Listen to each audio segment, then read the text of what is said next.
সুপ্রিয় দর্শক, সাজ্জাদ কাদিরের শুভেচ্ছা নিন। চারিদিকে শুধু ষড়যন্ত্রের গন্ধ। খবর হচ্ছে যে দিল্লিতেও শেখ হাসিনা আন্তর্জাতিক গোয়েন্দা জালে, এটি বেশ কয়েক মাস আগের খবরটি নতুন করে সামনে এসছে। ভয়াবহ তথ্য বলা যায় এটি নিঃসন্দেহে। আসলে উদ্দেশ্যটা কি? কয়েক মাস আগে গত 19শে মার্চ নয়াদিল্লি ভিত্তিক একটি গণমাধ্যম হিন্দু পোস্টে একটি স্টোরি প্রকাশিত হয়েছিল এই বিষয়টি নিয়ে। কিন্তু গতকালকে বাংলাদেশেরও একটি গণমাধ্যম কালবেলা এটি নিয়ে একটি বিশদ স্টোরি করেছে। হিন্দু পোস্টে প্রকাশিত একটি প্রতিবেদন রীতিমতো তোলপাড় সৃষ্টি করেছে। অভিযোগ উঠেছে বাংলাদেশের সাবেক প্রধানমন্ত্রী শেখ হাসিনাকে টার্গেট করে একটি বিদেশি গোয়েন্দা সংস্থা তাদের গোপন জাল বিস্তার করেছে। এই ষড়যন্ত্রের কেন্দ্রে রয়েছে তুরস্কের শক্তিশালী গোয়েন্দা সংস্থা মিট বা MIT এবং জুবায়ের জিম নামের এক বাংলাদেশি রহস্যময় ব্যক্তি। কেন এই চক্রান্ত সাজানো হয়েছে এবং এর আসল উদ্দেশ্যটা কি, আমরা সেটি বুঝতে চেষ্টা করব। এই পুরো ঘটনার মাস্টারমাইন্ড হিসেবে যার নাম উঠে এসেছে তিনি হলেন মোহাম্মদ জুবায়েদ জিম। হিন্দু পোস্টের দাবি অনুযায়ী জিম একজন বাংলাদেশি পাসপোর্টধারী, যিনি বর্তমানে ভারতে অবস্থান করছেন। কিন্তু তার অবস্থান নিয়ে রয়েছে বড় প্রশ্ন। তিনি বৈধ ভিসা নিয়ে ভারতে প্রবেশ করলেও তার ভিসার মেয়াদ গত 2025 সালের 6 জানুয়ারি শেষ হয়ে গেছে, অর্থাৎ 1 বছরের বেশি তার ভিসার মেয়াদ শেষ হয়েছে। বর্তমানে তিনি সেখানে সম্পূর্ণ অবৈধভাবে অবস্থান করছেন। তিনি অবৈধভাবে ভারতে অবস্থান করছেন, এখানেই শেষ নয়। জিম নিজেকে শেখ হাসিনার প্রোটোকল অফিসার হিসেবে পরিচয় দেন। শুধু তাই নয়, তিনি নিজেকে বাংলাদেশ সেনাবাহিনীর একজন মেজর এবং জাতীয় নিরাপত্তা গোয়েন্দা সংস্থা বা NSI এর একজন পরিচালক হিসেবেও দাবি করেন। তবে তদন্তে বেরিয়ে এসেছে এক রূঢ় সত্য। জুবায়েদ জিম আসলে ক্যাডেট থাকাকালীনই বাংলাদেশ নৌবাহিনী থেকে বহিষ্কৃত হয়েছিলেন। তার কোনো ধরনের দাপ্তরিক বা সামরিক পরিচয় বৈধ নয়। এখন প্রশ্ন হলো, একজন বহিষ্কৃত ক্যাডেট হিসেবে তুরস্কের গোয়েন্দা সংস্থা মিটের সংস্পর্শে এলেন? প্রতিবেদনে বলা হয়েছে এই যোগাযোগের মাধ্যম ছিলেন জিমের স্ত্রী। গত বছর তিনি একাধিকবার তুরস্ক সফর করেন। বিশেষ করে সেপ্টেম্বর মাসের সেই সফরটি ছিল অত্যন্ত গুরুত্বপূর্ণ। অভিযোগ রয়েছে সেখানে তাকে মিটের এজেন্ট রিক্রুট করে এবং সংবেদনশীল তথ্য সংগ্রহের দায়িত্ব দেয়। এরপর থেকে জুবায়েদ জিম শেখ হাসিনাকে নিয়ে তথ্য পাচার করা শুরু করেন। শেখ হাসিনা বর্তমানে ভারতে কোথায় আছেন, তার ব্যক্তিগত যোগাযোগ মাধ্যম কি, তিনি কার কার সাথে কথা বলছেন, এই প্রতিটি অতি গোপনীয় তথ্য জিম তুরস্কের গোয়েন্দা সংস্থার কাছে পৌঁছে দিচ্ছেন বলে অভিযোগ উঠেছে। এখন প্রশ্ন আসছে যে এই নজরদারির উদ্দেশ্য কি? হিন্দু পোস্টের তথ্য অনুযায়ী এর পেছনে রয়েছে এক গভীর, বিপজ্জনক ও ভূ রাজনৈতিক চাল। জিমকে নাকি এমন এক মিশন দেওয়া হয়েছে যেখানে শেখ হাসিনার নিরাপত্তা বিঘ্নিত করার মতো পরিস্থিতি তৈরি করা হবে।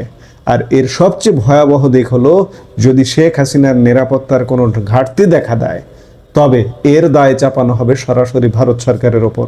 অর্থাৎ দুই প্রতিবেশী দেশের মধ্যে আস্থার সংকট তৈরি করা এবং ভারতের নিরাপত্তা ব্যবস্থাকে বিশ্বমঞ্চে প্রশ্নবিদ্ধ করাই এই অভিযানের অন্যতম লক্ষ্য। ষড়যন্ত্রকারীদের লক্ষ্য এখানেই শেষ নয়, এই ষড়যন্ত্রের জাল আরও বিস্তৃত। হিন্দু পোস্টের প্রতিবেদনে মোহাম্মদ ইউনুসের নামও জড়িয়েছে। অভিযোগ করা হয়েছে জিম একটি চীনা প্রযুক্তি সংস্থার সাথে বহুজাতিক টেলিকমিউনিকেশন চুক্তির মধ্যস্থতাকারী হিসেবে কাজ করেছেন। একই সাথে জিম এবং ইউনুস উভয়ে মিলে শেখ হাসিনার ভাবমূর্তি ক্ষুণ্ণ করতে এবং বাংলাদেশের ক্ষমতাসীন রাজনৈতিক মহলে বিভাজন তৈরি করতে সুপরিকল্পিত প্রচারণায় লিপ্ত আছেন বলে দাবি করা হয়েছে। শুধু গোয়েন্দাগিরি নয়, জুবায়েদ জিমের বিরুদ্ধে ভয়ভীতি প্রদর্শনের অভিযোগও উঠেছে। নরওয়ে, দক্ষিণ কোরিয়া এবং ইউরোপের বিভিন্ন দেশে থাকা আওয়ামী লীগ কর্মীদের উপর নজরদারি চালাচ্ছেন এবং বিভ্রান্তি ছড়াচ্ছেন। সবচেয়ে ভয়াবহ অবস্থা ভারতে থাকা কর্মীদের। অভিযোগ আছে জিম সেখানে ব্ল্যাকমেইল এবং ভয় দেখিয়ে অর্থ আত্মসাৎ করছেন, এমনকি অনেকের পাসপোর্ট ও ব্যক্তিগত নথিও কেড়ে নিয়েছেন।